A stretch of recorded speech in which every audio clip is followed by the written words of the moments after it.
We're all misfits. All right, you ragtag bunch of misfits. You're a scrappy little misfit, just like me. Biggest bunch of misfits I ever set eyes on. Good morning, Misfits. You are tuning in to another episode of the Misfit Podcast. Full Goon Squad in the house. This is a special edition Misfit Podcast. We will be going over quarterfinals prep programming that starts on Monday, January 8th. We will be talking about the difference between sort of phase 3 for your semifinals and games athletes and what quarterfinals prep looks like for our quarterfinals and open athletes under Hatchet, age group, all that good stuff. Before we get started, the absolute best place that you can go to support this podcast and what we do are the following: properfuel.co. Use the code word misfit to save on the best supplements in the game. Sharpentheaxeco.com. Use your favorite athlete code. You save 10% on the gear. The athletes get 10% so they can figure out wherever the hell they're going for semifinals, CrossFit Games, teens and masters to be determined. And obviously, misfitathletics.com, Monday, January 8th for your phase 3/quarterfinals prep programming needs, or teammisfit.com for your affiliate programming needs. Before we get to phase 3 and all of the good stuff, how we doing, gentlemen? How was Christmas? Did you eat anything good? Anything good happen? Sherb, is Zion getting to a fun age yet? Yeah, no, he's a on fun the Christmas age. stuff? We'll go Christmas dinner first. So I made prime rib for everybody. We got a nice prime rib. Back off, Zion. We're going to talk about prime rib. We got prime rib to deal with first. So make a prime rib. I make it nice and medium rare, a little closer to the rare side, but like not bloody still. And we proceed to have the entire family over. So Noel's parents are over, my parents are over, my brother, his husbands are over, and the nieces and nephews are Plural? over. And husbands. Getting wild. Anyways, it's Crazy buck wild. Christmas. Keep going. Anyways, That's a Netflix so movie right there. Crazy. proceed to get the table set, pull the roast out of the oven, let it sit for a while, and then I slice it up and put everyone's plate. Noel's family proceeds to look at said piece of meat and go, "This isn't cooked. I'm going to go put it in the microwave." And microwaved it to the color of my sweatshirt. Fucking God. So I'm sitting here. Did you I'm kick him out of the irate. house? I wanted to. I was irate. I'm looking at the Christmas roast, and I'm like, that is gray now. That is a gray, disgusting piece of meat. Delicious. What are you doing? I got over it, though. The I had my microwave? piece. It was Really? excellent. Oh, my They God. microwaved the roast until it was gray. So that was very At upsetting on least Christmas. throw a little oil in a pan and get like a nice crust on it or something. I said I'd throw it back in the oven under the broiler for a second. It'll crisper up a bit. Nope, microwave is cool. What temp did you cook it to? Was it like a medium? Yeah, what temp was the microwave? It was on extra power high. 250. Is that good? Yeah, Yeah, got extra it. power high. No, I mean, honestly, I don't use a thermometer. I did 3.5 hours at 200 in the oven. So I would imagine somewhere around 130 to 145. plot somewhere in thickens. that, But it was like pink Yeah. throughout, basically. Yeah, no, it was cooked. It was exactly what a medium rare. What you prime rib described, should look like. Sherb, is like 115, not Yeah, I was gonna 130. say 130, 140 is No way. that's Medium? pink. That's pink, but confidently cooked pink. No, it was this thing was definitely cooked. There was no point where it was like clearly raw still. Need some But they're photo definitely proof. afraid of eating raw meat, Noel's family. So like I went to a barbecue over the summer and they asked me to cook the ribs and they had a charcoal grill.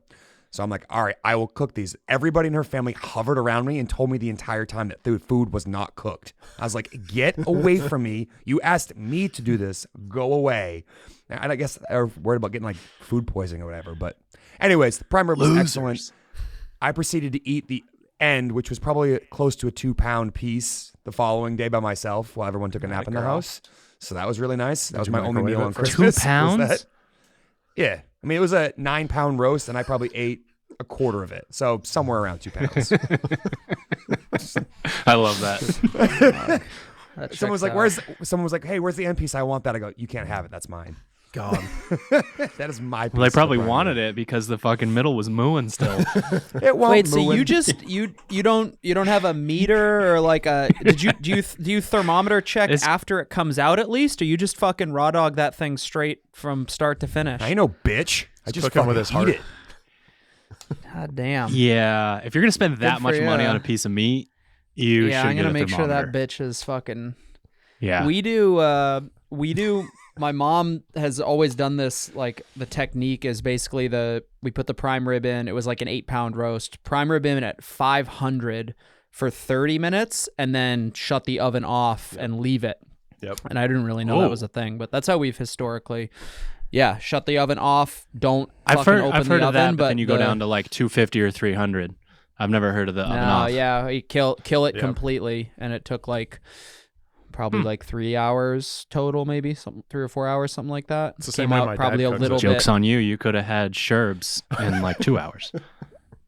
Put it Nah, in it's for like- 25 it's still- minute, take it out. I put it in the microwave for like Microwave 15, it for 15 minutes. And then, Yeah, that's that the shit key. was That's delicious. how you finish it. Is in the microwave. The dogs Yeah. were Put a howling. nice- Sherp takes it out of the oven. It's fucking balling. Yeah. Love that. Love that. Yeah, Prime- well, No prime rib for me.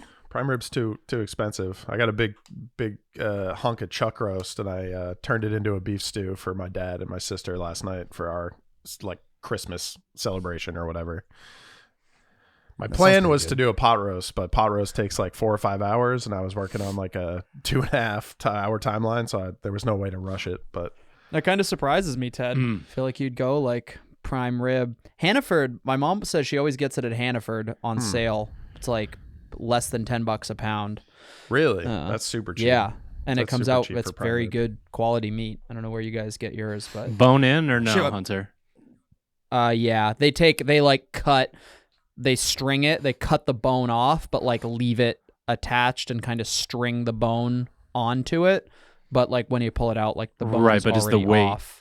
I'm asking about the weight. Like, Yeah, do you're they paying put for the fishing bone. weights in it? Like those guys that cheated in the fishing tournament? I do think the weight, it is, I mean, it's a bone-in rib roast. Yeah, you so pay for the bone. whatever. Sure. Yeah. Can you use those bones for anything? You make broth or stock or anything with Oh those yeah. bones? Yeah. I put those bad boys in sauce, marinara, like for like spaghetti and meatball sauce. Yeah, like a Sunday sauce. Yeah, Nice. just a red sauce. The bones go in there. Any Sick. residual meat kind of melts off and just adds a bunch of flavor. Nice. Nice. Someone else is officially the host this week. I can't see anyone. I can hear people every once in a while. Someone's going to have to carry the conversation. Best gift. Best gift. What'd you get? me? Yeah, what'd you get? I saw some pretty sweet Nikes, some leather. Are they leather? Are they leather Nikes? Nah, they're still the Tom Sachs shoes. My niece won them in an auction like months ago and told me about them, but they don't fit her. Like they're a size like men's 11 and a half. I didn't know anything about them, and she showed up at my house the day on Christmas. She's like, "Hey, these are for you. I told you about them about 6 months ago." So that was a pretty nice gift. My wife got me one of those Game Boy emulators, so it's like literally looks just like an old school Game Boy that has like preloaded all of the old games on it. So like Super Mario 2, Super Mario 3, Metroid, Bomberman, like What's all your of favorite those. Super Mario game? Which one? Yeah, which one's your favorite? I really like 3. Super Mario 3 is, I think, my favorite. Just because, like, I remember going to my babysitter as a kid, and she had a Super Nintendo, and, like, I didn't have any video games at home. Like, we had nothing growing up until I was about, like, 10 or 12, somewhere in that range. Not even a Game Boy. So I would go to her house and proceed to do nothing besides play video games all freaking day. And, like, that game was the best, you know. Mario's got the fucking raccoon tail, and he's flying in the sky. Like, that game is dope. What's the first one with Yoshi? 2. 2, yeah. Yeah, I think it's 2. Yeah, that I don't I think I Pull love the that one. radishes up. Like you jump on top of the radishes and you pull them and you throw them. I just Yeah. my grandparents had a Super Nintendo because my uncle used to live in their basement. Classic. And God damn it. I don't know, like they must have bought it for him or something because it stayed there. So anytime I'd go there, I'd go into their bedroom and plug that baby in and just go for hours. And Damn. the Yoshi one was I dope. got- I love that. I got too many comments. I don't think I ever actually played Super Mario. So do I. Yeah. I didn't have an N64. I have an N64 now as a 33-year-old male. What do you play I have on an it? N64. What's that? What do you play on it? Super Smash. Smash. I knew the answer okay. was Smash. Super Smash Bros. Kart, yeah. Smash, and GoldenEye. And I got Tony Hawk 1. Tony Hawk's Pro Skater a dope 1. game. Yep. I have Classic that on my soundtrack. I don't need a too. video game console to play that game. Just play it in your Doing mind. fucking kick flips and board slides out front. Look out. Yes. Look out. Hank, I'm going to kick flip over you. Stay where you are. Don't move. Fuck. I play the Primus soundtrack on like blast. So good. Jimmo was a race car driver. He knows.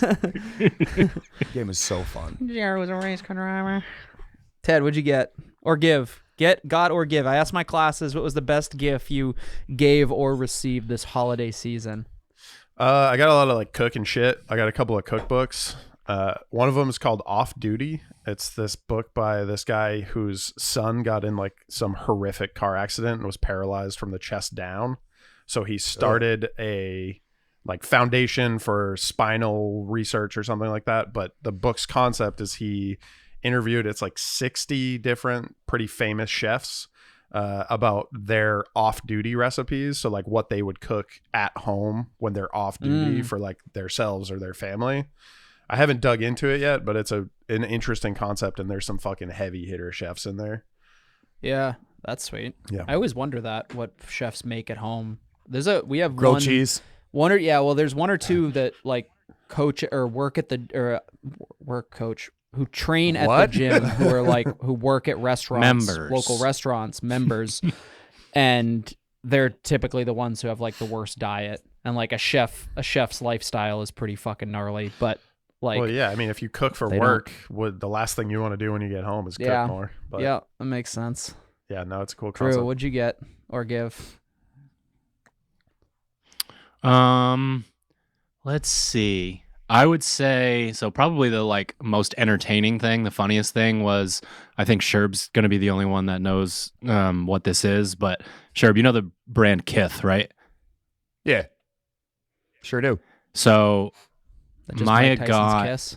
Carter, yeah, basically, but it's actually spelled Kith. Maya got Carter a Kith snowsuit, like the like full like head to toe, and for reference for listeners, this would be like getting your baby like a hype beast Gucci snowsuit, especially considering how long. Yes. Yeah. Yeah, good and news. He just grew out of it just now. Yeah, exactly. Yeah, just now. It is a little big, so I'm thinking we can like make it work this year and then maybe next year. But after that, Jesus it's done. Christ! Is it a? Yeah, I'm just looking it up right It's now. like a full-on snowsuit. It's a onesie. It is a full-on. Yeah, it's a onesie snowsuit. Like it's got the boots, the gloves, snap on. It's got the hood that goes up over, and she put Is it that with. gray She one? got me a hat in like wool socks. I don't know. Send me a link. All right, stand by. Maybe. I will. I'm looking at the So website right that- now. Winter and 2023. This snowsuit looks like it has a butt crack built into it. Yours doesn't? Mine does. like basically like one of the onesies where the shitter snaps open. Oh, I don't know. Maybe that's a good Butt idea. flap? I need, a one pair of of butt those. flaps. Yeah, exactly. I got time That'd to be dope. keep pulling those pants down. Jesus It's Christ! not even popping up for me. Anyways, so that was hilarious. Like I was opening it and she was laughing, and she was like, "I had to do it. I'm sorry." I had to. I'm sorry. So I would say my biggest coverall. gift Here we go. was Carter's snowsuit. There it is. Yep, quilted coverall. Which one? Quilt, When the I sent gray you? one. It's Oh yeah. no, Looks like a it's fucking like Michelin a. It's like a periwinkle blue, I'd call it. Like a bluish purple, Oh yeah. somewhere in that realm. I Yep. see. So that was funny. I cooked. Nice. My brother-in-law is a Christmas baby, so they try to make it seem like his birthday still matters. So they like pretend that the first half of the day is Christmas and the second half of the day is his birthday party. And he requested birria tacos, so I took my first crack at that. I definitely nailed the like actual cooking of the meat and the consomme and all that. I would want less hectic scenario to cook the actual tacos themselves. There's like 800 people in the kitchen. Like you have to dip them in the reserved fat and then like griddle them and all that. And there's fucking smoke everywhere. It was wild. So I'm making myself the leftovers tonight in one single pan, nice and calm. I'm very excited for that. So that was pretty damn good. Some Zen tacos. Yes. And then hiking backpack, my sister-in-law got me. So I'll be able to, it's one of those ones that like goes up to fairly like heavy with the kid on the back. So be able to fucking strap the little man up and head off into the woods. Just attach the fucking Michelin Man to a flag stick on top of your backpack. Nice. It's not going to be able to move. No. Doesn't need to. Just doesn't need to. What about you, Hunter? You got anything for us? I got a couple pretty. It was actually great Christmas. My brother and I got my mom. She had some old 8mm film reels. Ted, that ended up working out pretty good. Asked Ted what to do with those, but she had some like 8mm film reels that were in her basement that we got converted into like digital files. So she got to open that up and watch some like home videos from when she was a kid, which is pretty cool. That's awesome. But yeah, I got some golf related stuff. Got some paraphernalia, sweet Nike golf shoes, and then got a gooseneck water heater. So similar to the one that we have in the office, but a little bit nicer. Just like an electric water heater, so that I don't have to heat my water for my coffee in a saucepan and then proceed to spill 75% of it on my range while I'm making my coffee. So yeah, that's some shit I would do. God, yeah, no, I had to fill like a 2-quart saucepan with 500 grams of water and then try to dump it into my French press without spilling any water. So naturally, I spilled like 50% of it every morning. Naturally. Why wouldn't you weigh the water years, after you heat it? What's that? Why wouldn't you weigh the water after you heat it?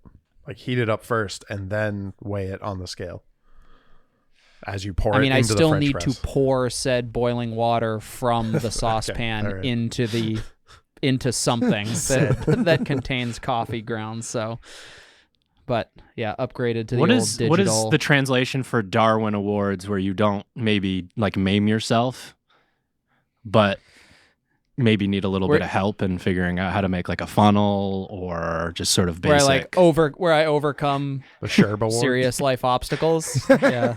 That's, yeah. I don't Moderate know. life obstacles. I didn't have a funnel.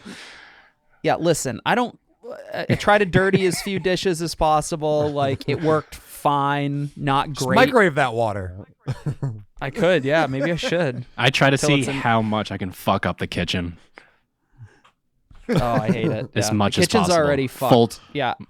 Mine says I'm a tornado, and it's my dad's fault. I blame him. There's a gigantic grease stain above my range in my apartment that I'm really just need to clean or paint well enough for my landlord to not notice when I move out. But otherwise, I can't imagine exactly how many pounds of grease have been like glued to my kitchen ceiling. That's pretty good.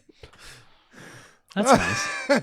No Christmas gifts to change that, so that'll continue until the lease is up. Scrape that off the ceiling.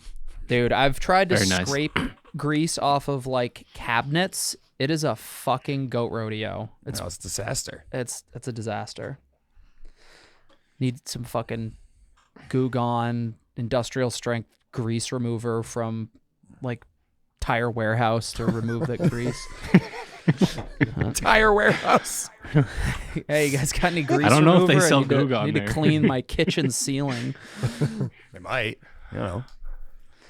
All right, Drew, we're all done All right. talking. You can talk about phase 3, Nice. Thanks, Hunter. unless you want me to. I can yeah. actually see two of you right now. It's very exciting. Oh, that's pretty good PR. How's that? All right, so we're going to start with the sort of story arc of how the programming has gone thus far this year and how we sort of systemize where we're at within the current year and what we're trying to get the athletes to do. So if we rewind back to phase 1, every single day on MFT, Hatchet, there is a muscle endurance workout. Our goal within that first chunk of off-season programming is to push the boundaries a little bit when it comes to the size of your sets within movements, the exposure to volume within a specific movement, and that serves multiple purposes. Obviously, the main one is just overreaching when it comes to how many toes to bar can you do? How many front squats in a row can you do? That sort of thing. And then the other thing that it does is sort of allows the central nervous system to continue to get a little bit more of a break and push the, sort of energy out to more of the monostructural conditioning and more of the weightlifting. Our eggs are more in that basket at that point in the season. Fast forward to phase 2, and we are trying to do something very similar, but it's with you guys' pacing, essentially. So the gas tank workouts being mandatory every day in phase 2 get you to a point where, if executed properly, you are overreaching more on the conditioning side. So, what is your burpee pace? What is your row pace within a workout? If there is a, sort of large load moved long distances, that sort of thing. Like if there's a movement that really messes you up and really gets that heart rate up for you, which can be different again based on your size, your fitness level, strengths and weaknesses, are you able to push there a little bit more, and then the rest of the workout suffers a little bit? So that's the phase that as of this podcast being recorded and then being released, the one that you guys are currently working on, or if you're going to be new to the program and in quarterfinals prep, it's what everyone else has been working on. I want to ask Sherb and Hunter, have you had any athletes come to you in scary season at all with like, holy shit, this programming is really fucking hard? Have you had any of those conversations recently? Recently, I wouldn't say anyone's said something to me. I'd say the first 2 weeks, I had some reports of like the overhead squat work really throwing people for a loop. The overhead squat workout was obviously a very tall task. If I remember correctly, we have very heavy overhead squats. I think it was Echo Bike, if I'm not mistaken. Yeah. C2 bike. C2 bike, sorry. So that really threw people for a loop early on, just figuring out what to deal with. I've put poison in my legs, and now you're asking me to squat a super heavy bar for a lot of reps. So a lot of athletes got exposed to the fact that they're not super comfortable with that like wide grip overhead squat from the clean and jerk, as opposed to like clean and jerk it to the back rack, setting your hands and put overhead. So, a little bit of a, oh shit, I got something to work on this phase. But I always like when we have a test week and something maybe is unexpected in terms of what would be the real problem. Like I think a lot of athletes felt like the weight was going to be a severe problem, but they realized the deficiency was in a movement they didn't have developed very well. So that to me is always fun as a coach to be like, all right, well, let's spend the entire phase like figuring out how to do this, because you need to be able to do this in competition if you hope to hang with other folks. If you're racing head to head and you got to clean and jerk to the back rack and everybody else can do front rack to overhead, you're at a pretty severe limitation there unless you're an absolute monster and whatever else is paired with it. Yeah, my only report was also relating to the overhead squat work, and it's a combination. The athlete in question here is the overhead squat is just a weakness movement for them in general, so a little bit of a bias there as far as like the overhead squat work being already hard to begin with, let alone now we're asking for a couple different variations of like, how do you get the bar?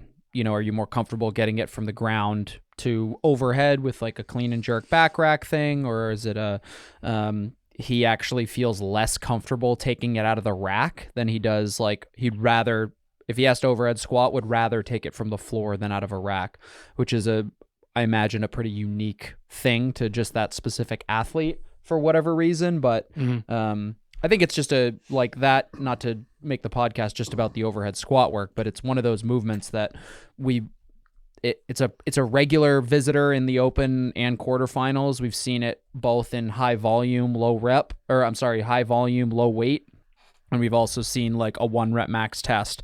I don't know that we would see it in like the quarterfinals level at a weight where we would ask an athlete to, take like a 225 bar off the floor or something like that. But we've definitely seen, athletes have been asked to snatch all the way up to 245 plus in open and quarterfinal tests. So it's not unreasonable to expect that an athlete could be asked to put a heavy bar overhead for a squat, let alone a snatch. Yeah, I find that work to be a really good proxy for the, like, if all you have is a hammer, everything looks like a nail. The way that we sort of did the stimulus and had workouts where you were going into it either shaky from heart rate or, interference from another movement. And if you're not ready for a level of skill and stability and movement efficiency in that movement, you can't really, like, old school smash your head into the wall and hope that's going to go well. So I really like that it gives the athlete the opportunity to, like, really go in and realize what movement efficiency and focus and things like that can do for you inside of a workout versus just like, I'm gonna, like, head down, move forward. Yeah, I think I like it for that reason too. I like it for the same reason when, the Open introduced the pistol into kind of, the Illegal. possibility of movements. I know, sure. But for that reason, it's like, athletes do, a lot of CrossFitters, especially if you've never been coached, like, specifically, or your affiliate experience wasn't as great as it could have been, and you just kind of learned how to compensate. There are a lot of movements in CrossFit that you can get away with moving extraordinarily poorly with, and still manage to make a workaround and whatnot. But the overhead squat is one of those movements that is very difficult to kind of figure out a way to game it if your mobility isn't there, if your stability isn't there, if your midline strength, if your flexibility, mobility are poor. Like, there's really no two ways around it. It will expose your deficiencies. And for that reason, I like it, because I can appreciate an athlete being able to beat their head into the wall and work really hard, but I can also appreciate somebody who has worked on the things that allow you to have a really good overhead squat for both, movement quality, movement efficiency, and obviously safety. Truth. So the reason I asked that question is I've got, I would say, the three athletes that come to mind that have sort of reached out about this topic have completely different, they're like at a different place, maybe in their careers or coming back from something. So I have one athlete who's really going through it mentally because we're cleaning up, like, every single movement that she's doing. So much of her focus is on how am I moving within this? And it's like, my heart rate's also at what you would expect it to be at in some of these workouts. So to be able to back off and slow down and think about the way that you're moving is challenging enough, especially when I'm like, row 2 to 4 seconds faster per 500 than you normally would, and see what happens. Like, going into a set of muscle ups and really trying to focus after that is pretty challenging. I have one athlete who's coming back from a year off. So dealing with this level, of finding the volume that's really going to hit home and have him ready to go in the spring is already a challenge. And once again, these workouts are meant to, like, really slow you down a bit and make you think.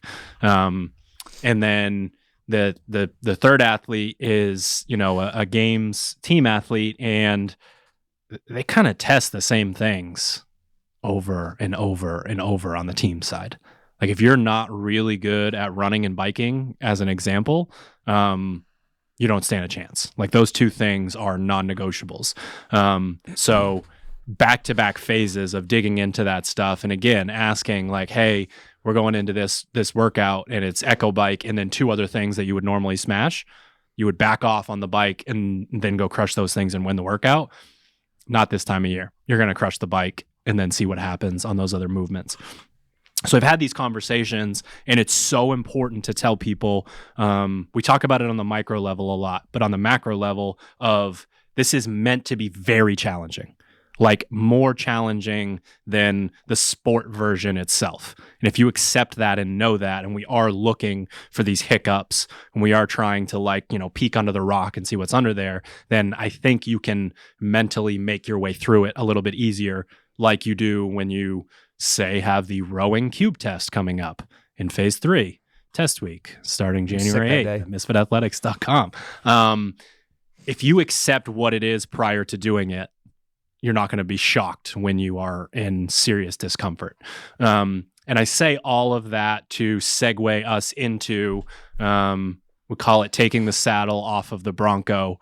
It's cardio workout season. So there's a mandatory cardio piece for every single program, every single day. And what does that mean? That means we are going sports specific. We are going back into how you execute on the sport of CrossFit. We are getting into open season, quarterfinal season, semifinal season, all of that. We're really getting started. I love when this lines up with the beginning of the year, because people already sort of have a bit of that momentum that they're thinking about. What do they want to change? Who do they want to be? That sort of thing. And we're kind of snapping our fingers and saying, let's get started on bringing all of the stuff we've worked on into the sport. Match your new fitness with your athlete IQ. Find out where you can go from here. Because a lot of my notes go from ultra specific per athlete to like get the best score that you possibly can. Like train with other people, compare scores. It's that kind of season right now. And you can really find out where you're at by doing that. And just keep in mind, if you're not where you want to be, you might have developed the fitness. Well, you might have developed the fitness and still don't have the athlete IQ, right? Like a cardio piece done by a seasoned vet, they could be like, come back from 3 months off and smoke someone who's super fit. That's just like, yay, we're going to turn Rage Against the Machine on and do a 90-second round to begin this workout when the average is like 2.5 minutes per round, that sort of thing. So we need to bring those things back together, and we've got 9 weeks for you to, as we say, as everyone says, make some omelets. You're going to break some eggs. You're going to find out that this pace doesn't make a whole lot of sense, and that you actually weren't able to figure out what movement it was in there that was sort of the moderator of the cardio, and you're going to work towards that stuff. So you don't need to expect this moment of like, boom, okay, I'm like season ready today, because we've got 9 weeks of quarterfinals prep. And then we have a little mini 5-week peaking schedule, so that the quarterfinals athletes are like really ripping ready to go for quarterfinals this year. I don't know if you guys want to speak to the cardio pieces at all before I move on. I think. Go ahead. Sorry, I can't. I don't know if you can actually see me interrupt you, or you can just hear it. Sometimes. No, well, one, for any new listeners, or just if you're a Misfit athlete, need the refresher, cardio, the stimulus basically indicates that none of the reps or like weights necessarily should be a limiting factor, but more so how you're able to transition from movement to movement. So think about open workouts, maybe the 20-minute AMRAP, Sherb's favorite workout, of like 4 toes to bar, 8 thrusters, and some double unders. So all very small sets of movements where you're going to do a lot of rounds, and the best scorers are typically the people who hold very consistent, round 1's time was pretty similar to round 16's time, because you chose the correct pace, you came out at the appropriate pace, and you held on to it throughout the entire duration.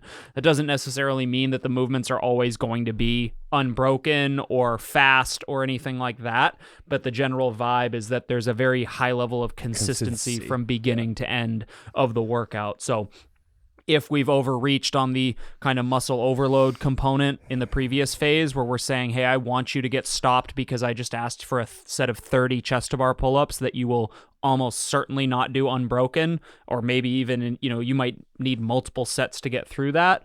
How are you able to apply your fitness when I say, well, I need you to do repeated sets of 6 chest to bar pull-ups?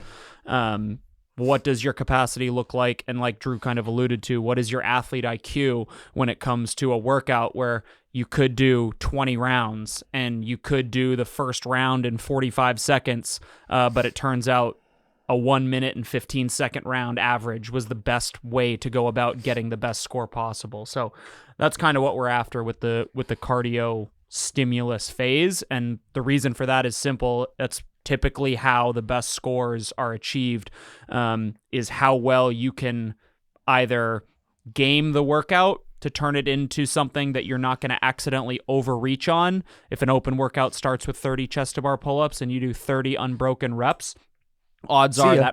that's probably a bad long-term decision. So what is your strategy when it comes to something like that? Or what does your athlete IQ say when we do have an open or quarterfinals test that tests your ability to perform repeated, consistent work round after round for a longer duration? Yeah, my mind instantly goes to when someone's doing one of those workouts. Like we talked about in the last podcast, that when you're in the middle or when you're starting a workout, you shouldn't be thinking about kind of the end of the workout because you're not present in the moment. But when I think of the cardio stimulus, I want to talk to an athlete and say, predict yourself 12 minutes from now when you have 3 minutes left to go in the Metcon. What does the pace on the burpee look like? What does the pace on the rower look like? You know, if you think it's 1200 and you do the workout, you're 12 minutes in, you're at 900, like you've clearly made an error in your pacing, and you want to use that information to help recalibrate the next time a 12 to 15 minute rowing workout comes up with. That's kind of the cardio movement you can kind of have the your consistency on. So I think a big part of this season is trying to use the information you gather throughout the season. And for a lot of people, it's playing the beginning of the workout a bit conservative so that you can move the same speed the entire time, because there's a lot of magic in just slamming your head into the wall when you start CrossFit, and you get really fit that way. It's actually a conversation I was having with Mark this morning. Like, sometimes as the affiliate coach, we can almost talk athletes out of smashing their head into the wall, where most of them should just be smashing their head into the wall because that's going to be the best dose of fitness. But those of you looking to compete in the sport, that's a little bit different game. You're not just trying to go hard for the sake of health. Like, you're trying to go hard to get the best score possible. So thinking about what your future self is going to be like, and then recalibrating every single time you do one and reflecting upon that is the way you make cardio workouts improve. And that's what you're going to get tested on, come February, early March. One of the best ways that I like to do that too, and using affiliate classes, anytime we have one of those workouts, you programmed one the other week, Sherb, and we even talked about it on the podcast. It was like 10-minute AMRAP of 6 burpees, 9 super light deadlifts, and 12 wall balls. So extremely approachable workout. Weights were light. There was no reason that anybody at a competitive level should not have been able to do that unbroken and continuous for 10 minutes. What I did is like, okay, affiliate class, because I knew one round wasn't going to be detrimental to anybody's workout. Hey, you're going to do one round at the pace you think you're going to do. I'm going to turn the music up. I'm going to start the clock. It's going to be just like we're starting the workout. You're going to look at the clock when you finish your round. Fast forward, everybody finishes their round, and I look at everybody and I just say, hey, congratulations. Every single one of you is on pace for the best score of the day. And in my head, it's with all due respect, none of you are in danger of actually putting up the best score of the day. So this was a learning point where, like, I want you to, like, That's the most Hunter shit ever. I love that. I told him that. I said that. I was like, we had some pretty good scores put up at that point in the day. They were picking up what I was putting down, but it was the idea of just like, hey, how you feel right now is not how you're going to feel in 6 minutes. So you need to, like, it obviously takes a little bit of practice. And like you said, Sherbin, depends on the audience. For the affiliate athlete, maybe it's like, hey, great job. We'll see you. You're going to hate yourself for the last 8 minutes of the workout, but it's good for your health and fitness. But for the competitive athlete, that is a non-tenable strategy that will make sure that you're lower on the leaderboard than you need to be. Agreed. Also, if done correctly, these might hurt the worst by the end, because essentially what we're asking for is that same, like, yeah, you're basically, if you looked at your heart rate and you did it correctly and there wasn't any like kind of crazy movement in there, you're essentially like starting at a 5 out of 10, but you end at a 10 out of 10, and maintaining that pace as you get into 7 out of 10, 8 out of 10, 9 out of 10, and like you're pushing towards the very end, like that, those are really painful workouts, and really challenging mentally to be like, absolutely 100% can. Like, that's one of Hunter's superpowers in workouts, is you see him and he's pretty comfortable and he's repeating rounds, and then towards the end where other people are just sort of making that decision to not put one more foot in front of the other, and the next rep and then the next rep, that's when they fall off in workouts like that. And it's very much a skill to be like, I can hold on for one more round, and continue to convince yourself to do that as you go through. If you feel that way early on in the workout, it's really just a pacing thing. Luckily, in a lot of these scenarios, it will correct itself. You will come out the other side with a similar score, really good stimulus. It's in competition that you're not going to get the score that you want. It's going to be those couple of reps where you go to the leaderboard and you're like, are you fucking kidding me? Like 6 more toes to bar and I would have been here versus here. Like that can be really challenging mentally. Almost got and to that's the jump rope difference. and- yeah. Exactly. Yeah. Well, yeah. I mean, And- some of these things, like people can take off because the cycle rate's so fast. Yeah, I think that is not necessarily a consequence of me being fit per se. That's like cardio type workouts are my preferred style of workout, but that is purely just the experience that I've had of doing CrossFit for as long as I have and like paying attention. It's certainly a skill that can be developed if you're paying attention, and because ultimately everybody has a pace that they can hold for if it's a 20-minute AMRAP. Like every single person has kind of a threshold. It's like you do not have the capacity to get above this score, but you do have the capacity to get very close to it if you pace it correctly. If you pace it correctly is where the skill of it comes in more so than the fitness. So it's about understanding exactly what your personal threshold is and then trying to eke as close to it for as long as possible before 3, 2, 1 beep happens.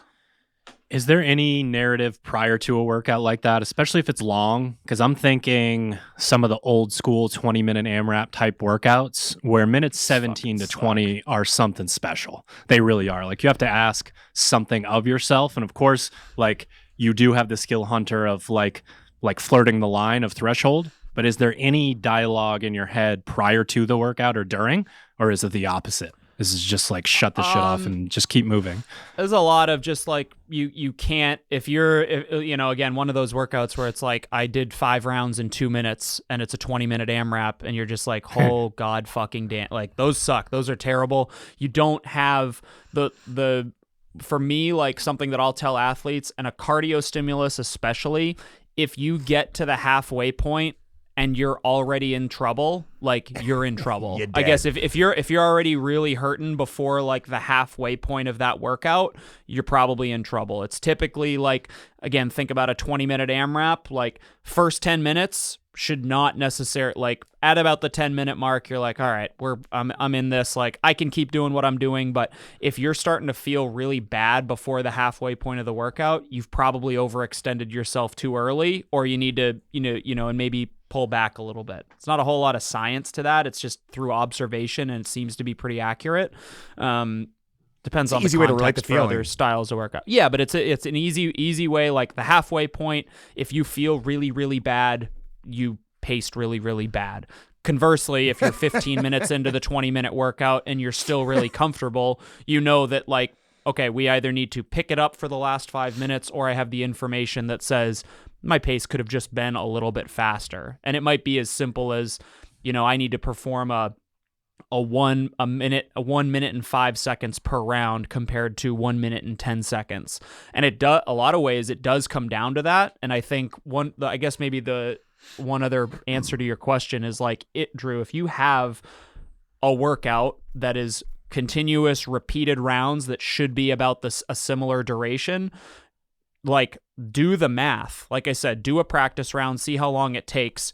Do the math. Okay, if I hold a 1 minute and 5 second round, like write on a whiteboard what the clock should, 1 minute and 5, 2:10, 3:15, 4:20, 5:35, or 5:25, whatever it is, and know where you're supposed to be within that workout. And then you can evaluate afterward whether or not like, yeah, maybe I could have done a 1 minute round versus a 1 minute and 5 second, or maybe it's a difference between, now that was too fast. 1 minute and 10 seconds per round is the magic thing.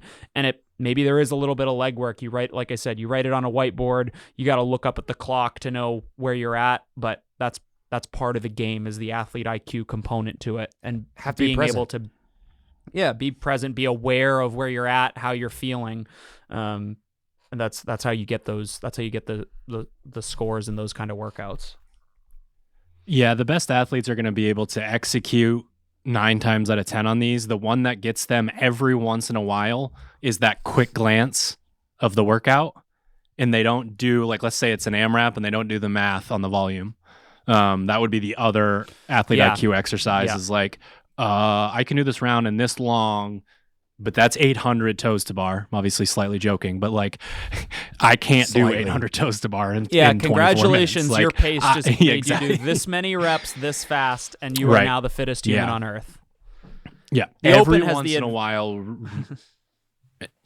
while, a high athlete IQ athlete will be in the weeds enough on a day to see a 16-minute AMRAP and not do the math and be about 9 minutes in and be like, oh shit. Turns out I just can't do 67 muscle ups and 200 deadlifts in this period of time. Not possible. That's how you accidentally do a 9-minute AMRAP or 16-minute AMRAP in 9 minutes. It's like, you beat it. You beat CrossFit. Yep. All right. So the cool thing about this is it's a bit of a Goldilocks zone with these workouts. It might be the only time of year where the Venn diagram of like all three things converge of this workout was actually pretty fun. It hurt really bad. And the stimulus is like really moving the needle for me if executed properly. I just want one more nudge to say we try as hard as we can to write these workouts so that the cardio stimulus is possible.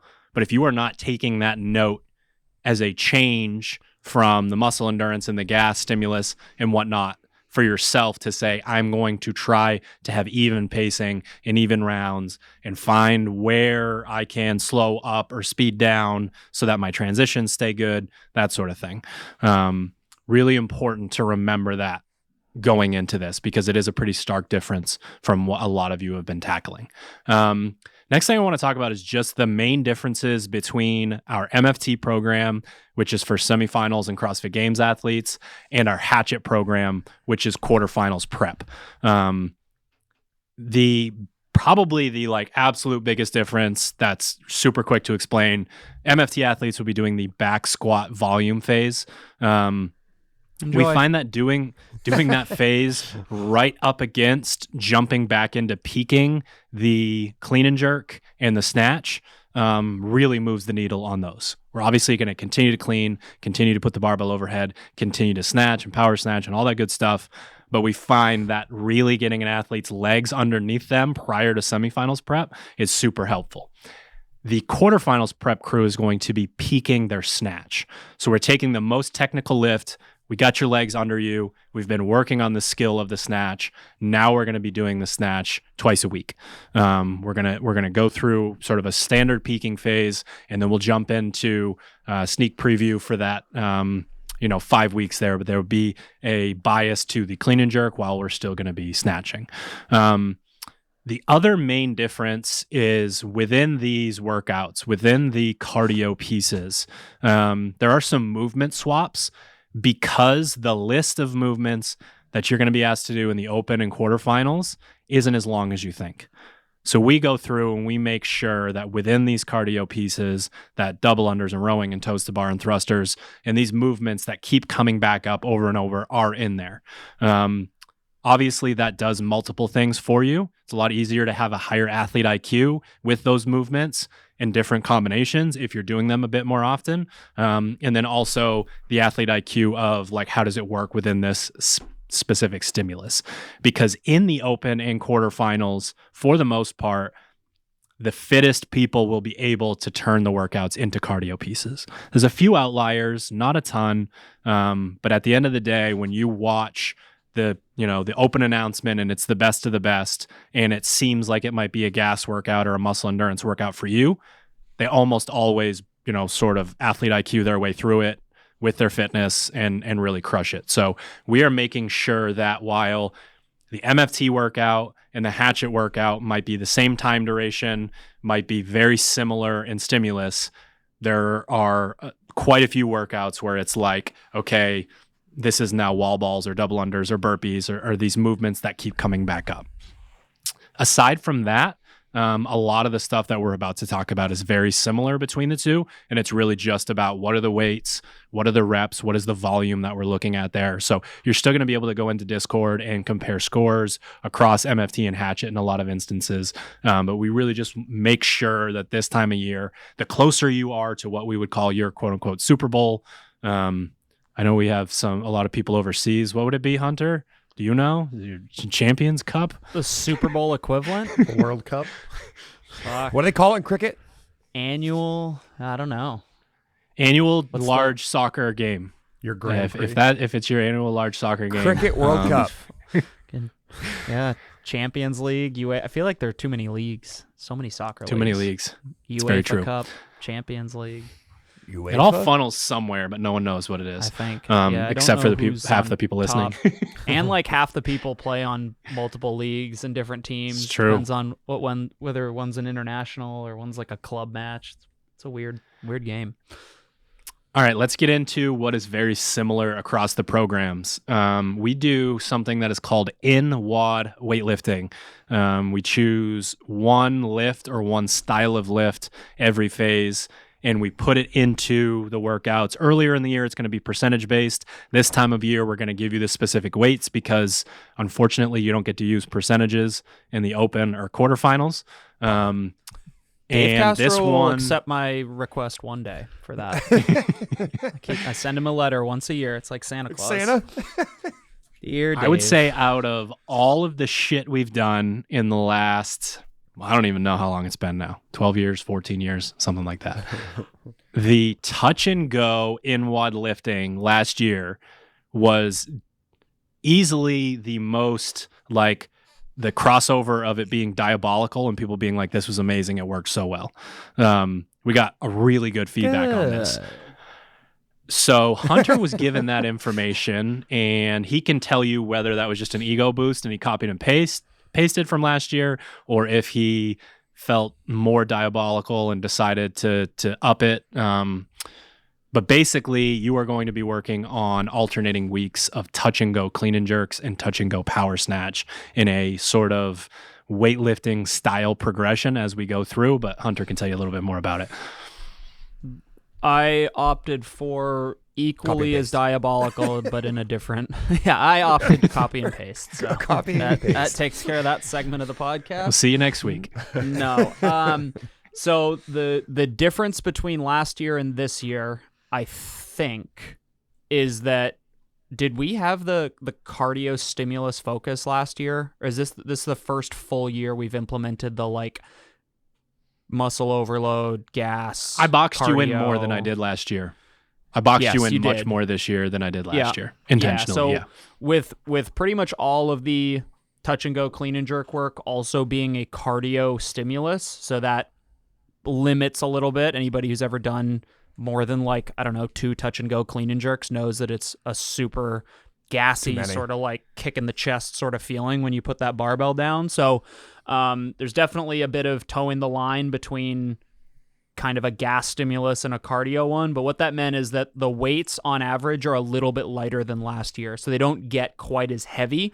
Part of that is stimulus. Part of it is because, in my opinion, at some point, like a barbell is heavy enough that doing touch and go for almost any reason other than to just try to finish the workout or like get over the line is not like the right strategy. So there is kind of a band of weights that is like, hey, on either end of this or on the, beyond a certain weight, it's like, I would it's awesome if you can touch and go, but the application in a open or quarterfinals workout, the odds of that are a little bit lower. So weights go all the way from like 105. There's some MFT athletes. You guys are going to be slinging like a 115 touch and go clean and jerk. So something relatively light. Hatchet athletes start in week 1 with like a 105 bar.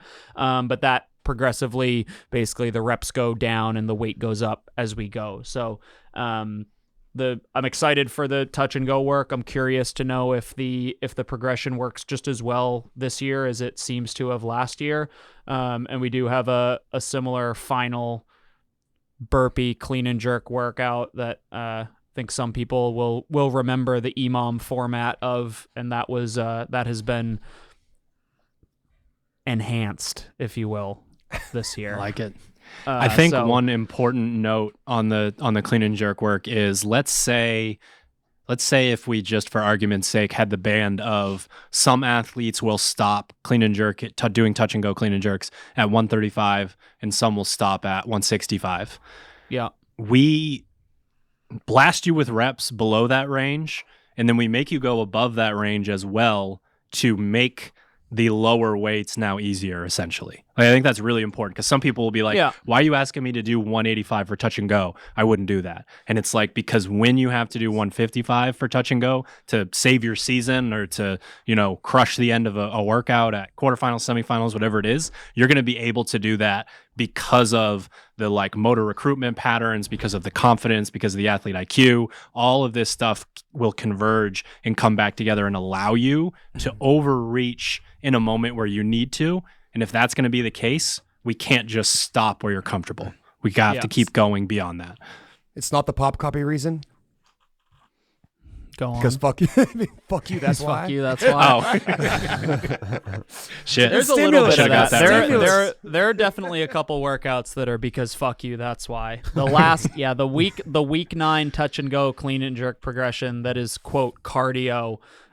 Funeral is what that is. Yeah, it's actually just the funeral. The stimulus is death and the pace is sustained death. So I'll be looking forward to that. But yeah, like absolutely. You have to I listen think to the there's- Black Parade by My Chemical Romance when you do it. We have to toe the line between like, yes, we do want you to overreach. We do want you to have the ability, sort of the better to have it, not need it than need it, not have it sort of mindset. But there is the like that kind of band of what we would typically expect an athlete to do as touch and go before they're like, hey, this is actually not worth it. A lot of times the gravity bringing the bar down from the ground is just as fast, if not faster, and certainly more efficient than lowering it yourself, especially if you're getting to a point in the workout where it's like you should really be dropping the bar as opposed to putting it down. But either way, touch and go, clean and jerk, and snatch work should be effective over the next 9 weeks.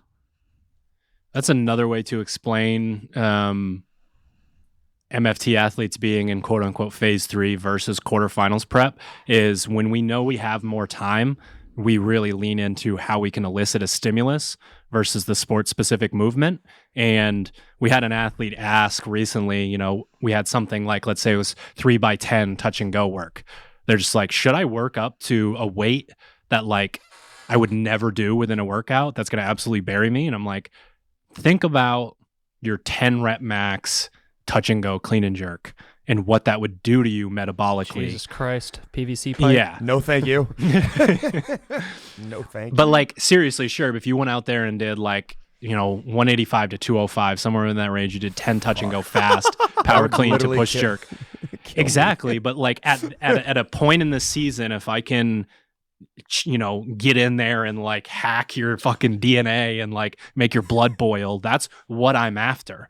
Like stimulus, like that was was the short answer response. Sounds like an amazing stimulus. And that's what we're chasing.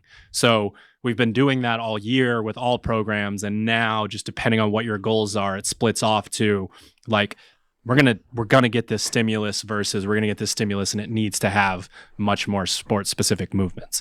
One of the ways that we tackle biasing movements within a phase and thinking about it is by watching the sport year after year and seeing places where people get stuck within workouts.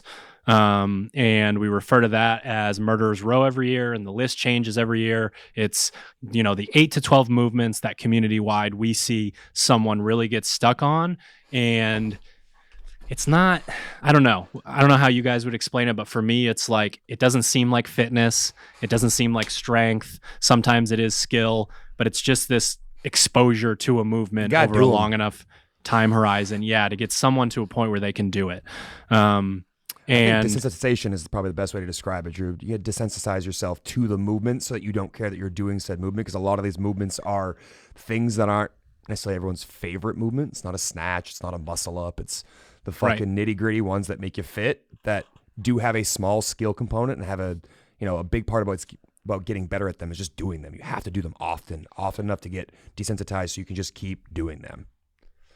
High In a potential for go ahead. discomfort is like movements that have a high potential for discomfort, whether it's because you can adjust your pace. Think about like a rower in an open workout, or maybe it's a wall ball where at this point in the sport, like if you're a competitor and aren't able to link, continuous sets of 30, like, with a regular ball, regular height, it's like you're not a competitor in the sport. So it's movements that like have a high potential for discomfort depending on where they're placed in the workout is kind of how I think of them.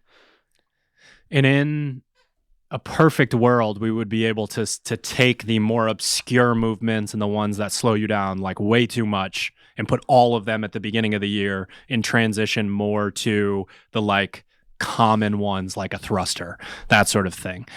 That doesn't necessarily happen just because if we program seated legless rope climb and we bias the like muscle up like ruck stuff in the same phase, like if it's all pulling gymnastics, it's probably not going to go very well. But we do still have that concerted effort. So you're going from like really taking your time with the seated legless rope climb to the final 4 movements that we have left for quarterfinals prep are thruster, GHD sit-up, bench press, and deficit handstand push-up.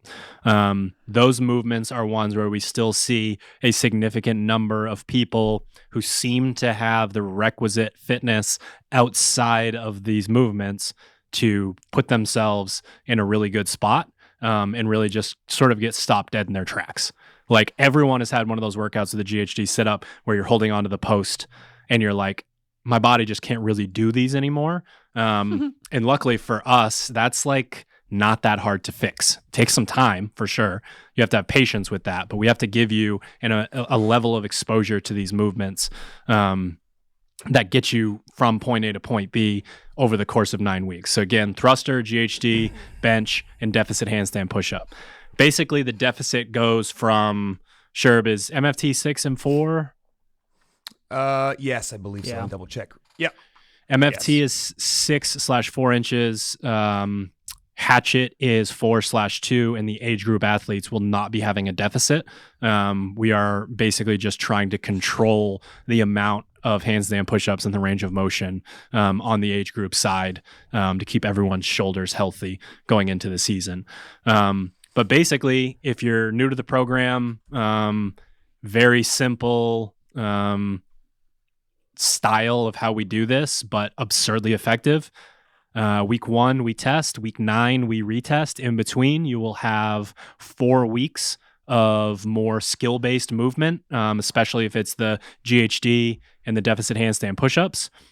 And then the middle weeks, you will be throwing them back into a workout. Basically going back and forth within these things and giving you an opportunity, especially, again, if they're skill-based or like the GHD sit-up, we're trying to get volume, sort of in a bit of a vacuum. Like, we go back and forth. And you will be exposed to these movements within different stimulus, different movements, being within the actual workout itself.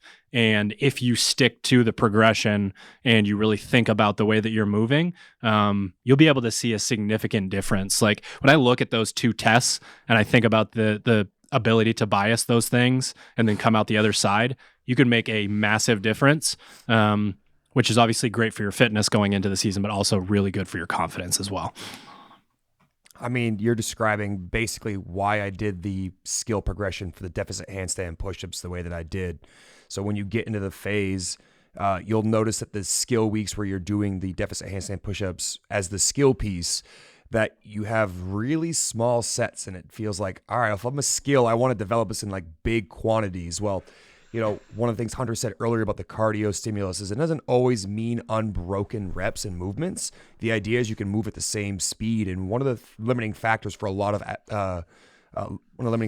athletes in the handstand push-ups is they bang out a giant set, they over believe in their ability and their capacity, and all of a sudden they just get stalemated by the movement. So one of the things I'm trying to get you all to get better at is knowing that you can kick up, do a set of somewhere between 1 and 6 deficit handstand push-ups, kick down, rest minimal, and go right back up and do it again. So you're trying to essentially predict the amount you can do consistently for all of the sets, kick up, do it, kick down, kick up, do it, kick down with minimal rest periods in between. Because if you can chip away at something like that, they throw 55 of them in an open workout at your way or quarterfinals workout. You don't care because you know you can just kick up, kick down, kick up, kick down, and do 5s all day or 3s all day or whatever that number is for you. So, I think one of the core tenets for us when it comes to developing a skill, especially in something that's upper body dominant, is that, your upper body's fast twitch. We want to move fast. We don't want to be hanging out on time under tension. So this is a great developmental piece for someone to realize that, like, it's far better to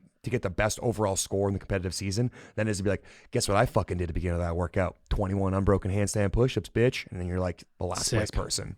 Yeah. You don't have to call me out like that on the podcast. I didn't say your name. GHDs are pretty similar as far as the progression goes. So lots of small sets, but lots of very, very short rest in the like 20 to 40 second kind of range. Idea there is just we do quite a bit of work with like higher volume stuff. So you're still going to get over, 100 GHD sit-ups every session that you do. But we saw last year at the age group semifinals, the first workout, maybe in any CrossFit sanctioned competition, but certainly like online one where GHDs were part of like a cardio style workout. What was the rep scheme, Sherb? It was handstand push up. Yeah, it was GHD 6 wall box facers, jump? 6 wall facers, 9 GHDs, 12 30-inch box jumps.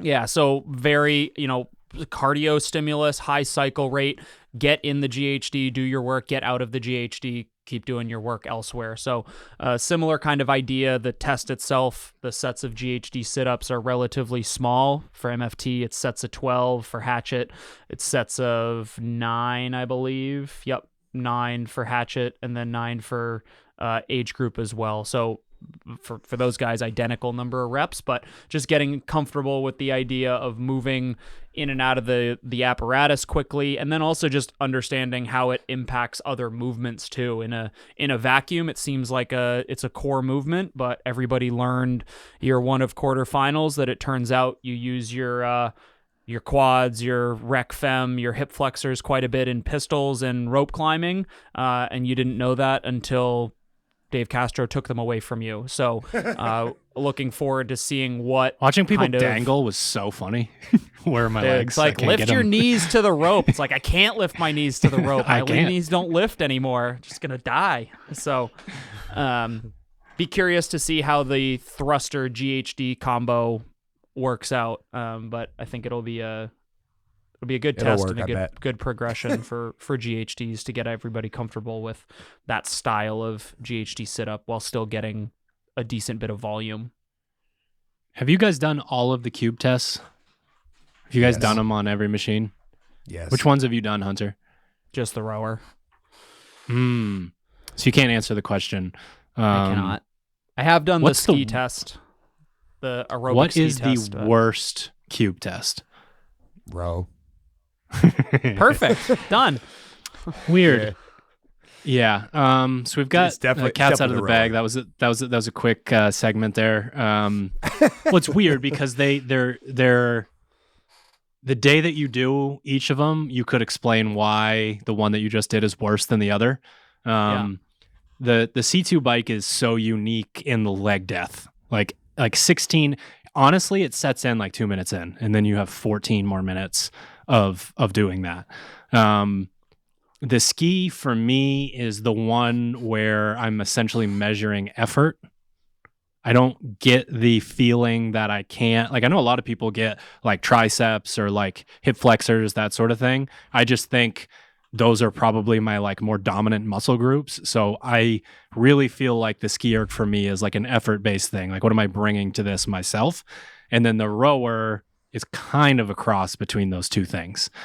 But if you nail the rower, What about the it's run? very Is special. the run isn't as bad as the row?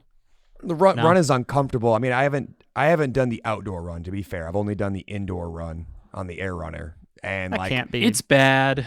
Give me running's for me it's the bad. hardest of this. If I had to guess, I would guess that the rower has the most. But I could just make the rower hurt the most. Yeah, the rower has the most It's gnarly. potential, the highest ceiling for Yeah, I think Sure. the ski erg and the C2 bike, you get limited much more quickly by localized muscle fatigue, whereas the rower, you get limited by localized sole fatigue. And the rower's awesome because it's on purpose and by accident. We are checking off the one that gets the stimulus and the only one they use in the sport. Like if you want to go through when I'm building a phase and I'm coming down to the last few blocks of like, what are we going to do for anaerobic machine work? And it's like, there's no interference from anything else. What am I going to choose? I know that asking someone to do whatever 5 by 3 minutes with 2.5 minutes rest on a rower, whatever it is, something to that effect is going to like elicit a serious stimulus. So again, our ability to get the most out of you and to have you ready for something that they're going to ask you to do is just kind of like, it's great that the stars align in that way. So you will have you'll do the rowing cube test. You will retest that at the end, and you will have 4 mandatory anaerobic row pieces.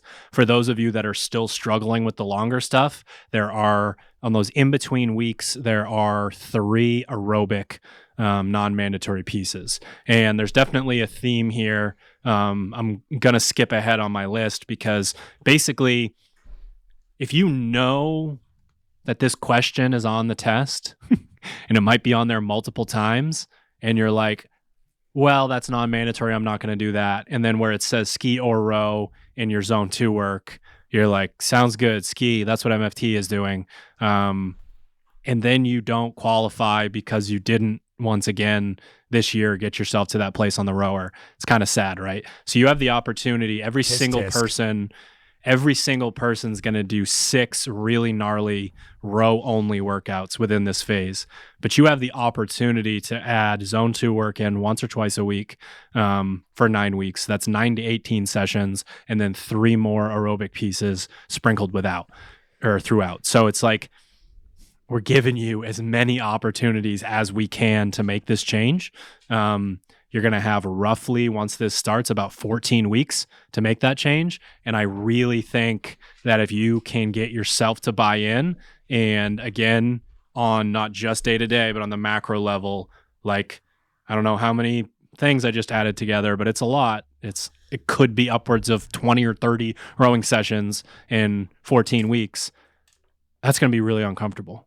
It's going to be really nasty. But then when the cardio piece is there and you are 100 to 200 calories per hour higher than someone else in a cardio piece, and your toes to bar and dumbbell snatch are the exact same speed, you win that workout by a round or 2, obviously depending on what it is. So you're given a real opportunity to move the needle on the rower within the next 9 to 14 weeks. And if you take it, not only are you checking off multiple answers on the test that's going to be there, but we alluded to the fact that the stimulus is about as good as it gets.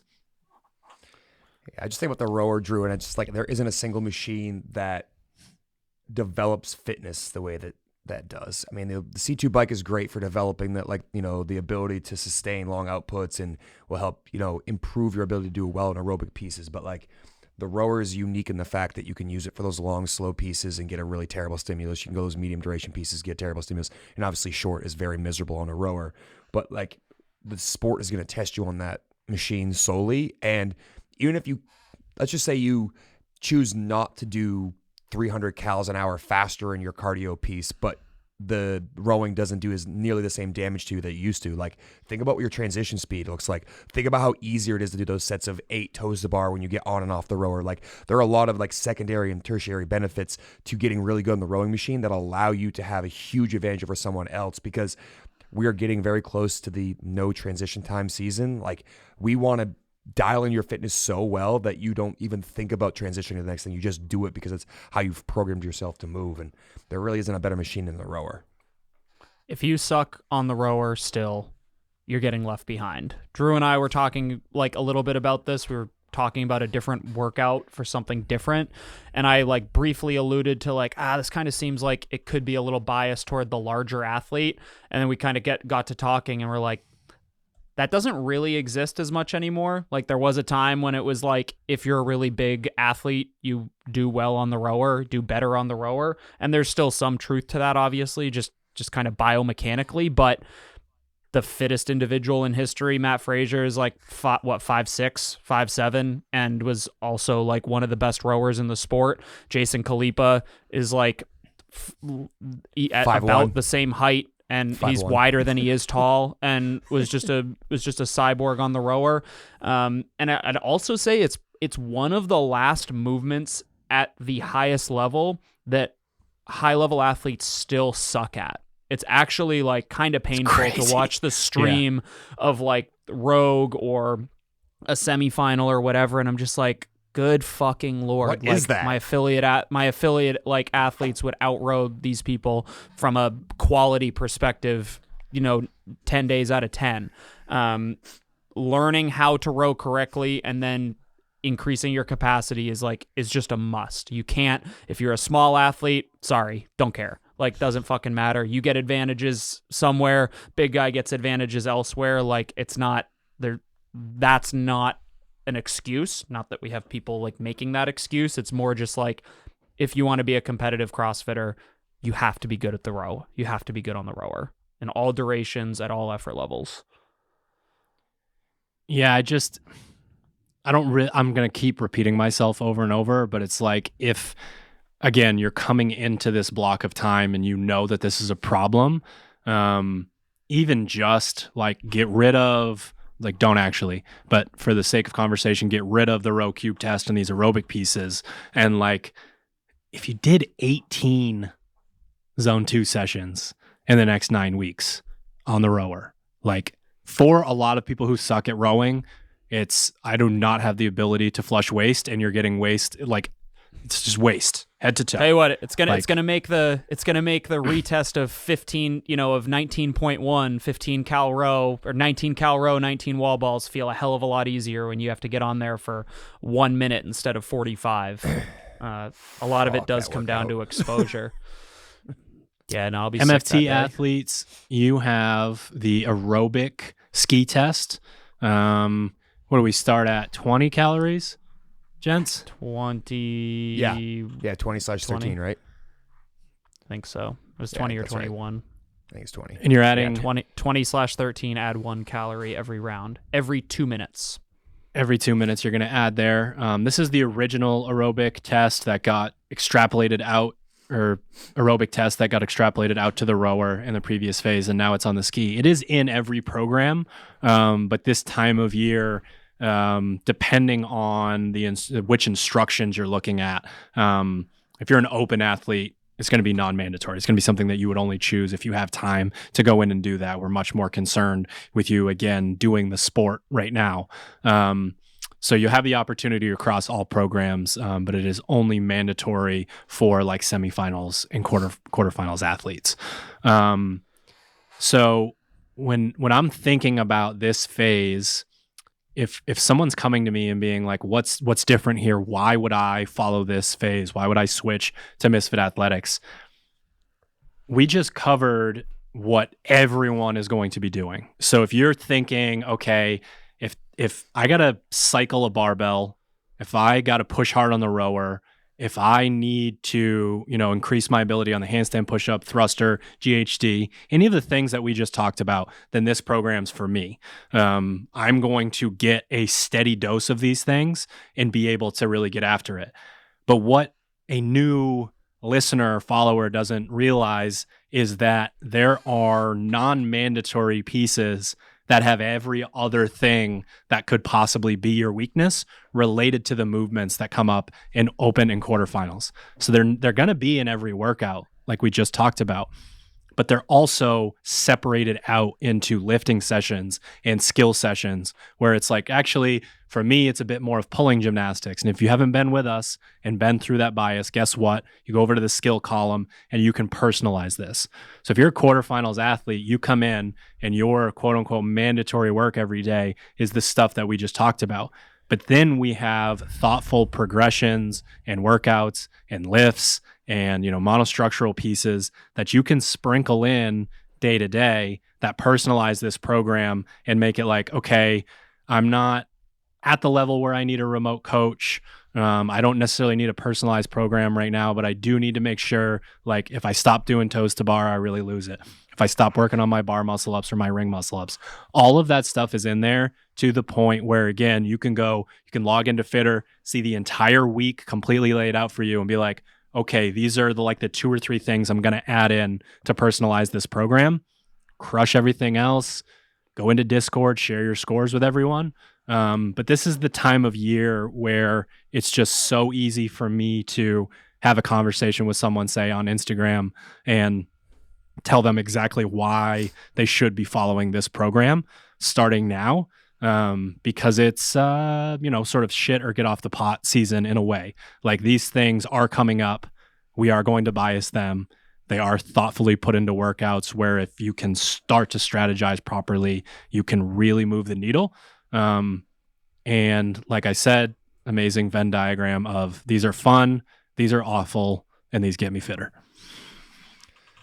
Lovely. Great intersection. Sounds fun, right? Yeah, it does. Yeah, I don't have a whole lot. It's fun to be add fit. That. Hunter, how did I do? How bored were That you? what? We joked before the podcast, so you guys are getting. Did people comment? Did people say Hunter looks bored? No, Or was you that just a look general? bored. No, You said no. that. So if you've made it this far into the episode, you get a peek behind the curtain. This stuff that we are talking about right now might sound new and fun and exciting to you. We've had 66 meetings about every single one of these topics. We've literally spent like months worth of our life in the sheet that has all these things in it. So when we come to this, it's like, okay, like I am very enthusiastic about moving the needle for athletes, but we need to talk about it in that way. And I need to get it within that versus like, let's say I just had a sheet with this information on it. And I said, touch and go progression next, thruster, GHD bench next, deficit handstand push-up next. Like we're gonna lose ourselves a little bit in an episode like that. So my goal for this one was informational for the listener and keep the pep in the step of the other 3 people that are on the podcast. Yeah, I think we did that. Or agreed. You did that. Agreed. Wow. And with no visual. I can see you guys now. Could you now see that us? we're done. You can see us now. That's All good. right, great. We'll Can you guys next see it? week. Finally over loaded. here? You guys see it in the reflection of the Oh yeah. games jersey? Oh yeah, kinda. Look at that. So when that turns black and my head's tilted like at a 45-degree angle like a dog, that's when you know I'm like, are they still here? Are we still podcasting? Are we good? Got it. That's good to know. We're still here. Any phase 3 / quarterfinals prep final thoughts, gentlemen? Final thoughts. I just would say double down on the opportunity for exposure. There's so many people here that want to be better when it matters, and the key is exposure now. So like looking at that list of Murderers Row movements, like ask yourself, go back and look at all the old open workouts, maybe some of the recent quarterfinal workouts, and just try to pick out the workouts, the stimuli, the movements that tend to give you the most trouble, and just literally write them on the left-hand side of your journal. And every single time you see one of those, don't make an excuse, just fucking do it. No one cares about your score as much as you will when you are competing in the sport come February. So right now, look at that list and make sure you check that box and you learn from that experience every single time. And hopefully that list gets shorter when it comes around, to the competitive season. It wasn't intentional, but it's certainly convenient that the phase starts kind of right after the new year. Even like, if it started on Monday of January 1st, that would be kind of tough, but it starts the week, it starts Monday, January 8th, meaning that we're through the holiday, the hustle and bustle of the holiday, and we are now we have kind of visual confirmation of when the season gets started. So you are, by the time you're listening to this, probably probably like 75 days until your competitive season starts for just about everybody listening to the podcast, regardless of where your Super Bowl is or when your season is going to end. So I think you can just try to take that as an opportunity to, especially if you live north of, 45 degrees latitude where it's still fucking dark at 3:30 p.m. and whatnot. We're starting a new phase. The end, quote unquote, or maybe the beginning is near. So try to kind of get yourself in a bit of a reset mode where we have a new phase starting, some new stuff starting, and by the time that phase is over, you're going to be waiting for an open announcement. I think if we made this program a little easier, and if we did not ask people to navigate the mandatory versus non-mandatory, sort of personalizing the program for themselves, that we could sell more programs to people. And I think that's the like equivalent of selling your soul a little bit. This program's really fucking hard, and there is a level of responsibility on you to do the mandatory work and then choose your strengths and weaknesses, without skipping anything, but also without overdoing it. We don't attempt to sell or serve free lunch around here, and I don't think we ever are going to. So if you're willing to go above and beyond with your effort and your dedication and take the time to look at the mandatory, non-mandatory stuff and personalize your program, you will get better from doing this program than you would any other program. And that's something that I believe wholeheartedly and would stand behind if, there's some kind of Pepsi challenge that we could pull off. But I just can't give in to that. I can't give in to that idea of like, we could polish this baby up and it wouldn't, elicit the same response within an athlete, but maybe we could, get the MRR to go up. Ain't fucking doing it. Sorry. So this is really challenging because it's meant to be. I hope you do it anyways and enjoy the shit out of it. It's worth it to do. Do we do it? Shit. What about you, Ted? Yeah, you got we any did final it. thoughts? No, like specific final thoughts. No. But being that Happy New Year, being that this is the first episode of the new year, we got like our podcast host gives us a rundown of the year. And it tells us like the cities that listen to us the most. So I wanted to shout out our top 5 listener cities. Oh shit. Number 5 on the list, Seattle, Washington. So shout out to the West Coast, the rainy West. Number 4 on the list, Portland, Maine. I have a feeling Hey. 4? Yeah, number 4 on the list. There's probably a combination Fucking of A. me making sure that the streaming is working that attributes to that number. But hey, I shout just out listened our to it on listeners. repeat in my Yeah. truck. Yeah. I don't have a truck Yeah, we anymore. gotta pump Rest those in peace. numbers up. Those are rookie numbers. Number 3 on the list, Chicago, Illinois. Shout out to Chicago. Really? Wow. If there's any misfits in Chicago, which obviously there are, Hey, you want to host a I'd camp? love to come visit, get some pizza.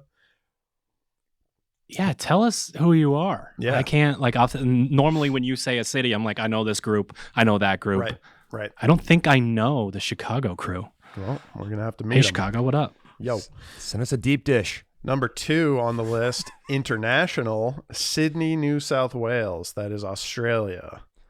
Nice. It's probably When we coming up for camp? George and Brody, and we got a handful of folks Fuck, out we gotta there. start traveling now if we want to get there by Christmas. Any guesses on our number? I feel like our one? disposition and the name lines up with Australia, or at least stereotypes of Australia. I'm not really sure exactly what it's like. Number but- is it international or U.S. based, Ted? The number 1. Yeah. It's. I don't want to give you a clue, but yeah, it's U.S. based. Population center wise, I feel like it has to be tri-state or West Coast, but I'm thinking tri-state. Okay, Hunter. I'll go Washington, D.C. Ooh, okay. Do Do you know any cities in the U.S.? Sure. California You just said, yeah, California. City of California. California. City of California. No California, more specific. Ohio. Sure. Throw a guess out there. L.A. Los Angeles. Denver, Colorado. Number Fuck 1 yeah. hotspot for Wow. our listeners. Let's I do a camp go. there I do a camp there too, for sure. I'll open a fucking gym there. Anyway, those What do you are think, boys? All right, let's go. That's my final thoughts. Shout out to all of our listeners. I hope you guys enjoyed our 2023 of episodes. Obviously, we're not going to stop anytime soon. So HQ, maybe all of HQ's listening. yeah, Every that's what it week is. HQ Yeah. tunes in. It's an CrossFit HQ meeting. I mean, that is the ultimate CrossFit hipster, right? We say we have a niche audience. That might be the most True. niche. That might be it. All right, everyone. Happy New Year. Happy Christmas, Hanukkah, all that good stuff. We are back. Also, thinking timing wise, I think I'm going to get to say this again, but I'll see all of you down at Wadapalooza. If you're going, please come say what up. Yeah, thank you for tuning into another episode of the Misfit Podcast. Thank you to our show sponsors, properfuel.co. Use the code word Misfit. SharpenTheAxeCo.com. Use your favorite athlete code, MisfitAthletics.com, for your 1 week free trial of Quarterfinals Prep beginning Monday, January 8th.